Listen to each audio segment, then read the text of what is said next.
ఈరోజు యాక్చువల్గా ఈ ఈవెంట్ ఈ ప్రెస్ మీట్కి మంత్రివర్యులు కూడా రావాల్సింది ఉంది.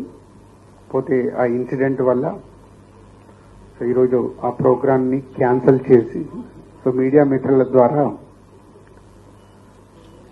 14th రోజు జరగబోతున్న ఈ Telangana Gaddar film awards 14 years తర్వాత ఈ రాష్ట్రం ప్రభుత్వం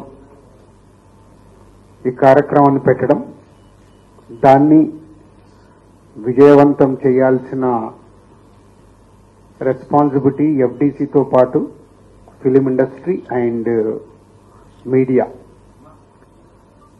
ఆ రోజు కార్యక్రమాన్ని ఐఎన్పిఆర్ ద్వారా ఆల్ ఛానల్స్కి లైవ్ ఇవ్వడం జరుగుతుంది.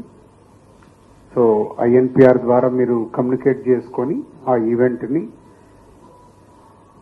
వరల్డ్ వైడ్గా ఉండే తెలుగు ప్రేక్షకులు, అలాగే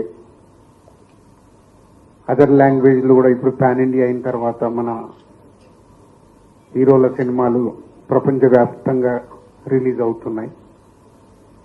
కాబట్టి ఈ ఈవెంట్ అందరికీ రీచ్ అయ్యేలాగా మీ వంతుగా లైవ్ ప్రోగ్రామ్ని కండక్ట్ చేయాలని ఎఫ్డీసీ ద్వారా కోరుచున్నాం. 6 o'clock ఈవెంట్ షార్ప్గా స్టార్ట్ అవుతుంది.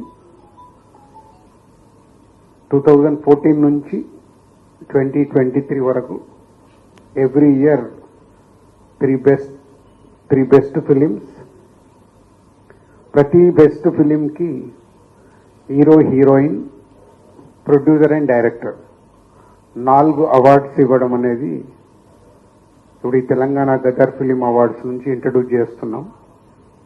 అలాగే బెస్ట్ ఫిలింకి, సెకండ్ బెస్ట్ ఫిలింకి, థర్డ్ బెస్ట్ ఫిలింకి అందరికీ అవార్డ్స్ ఉన్నాయి, 4కి.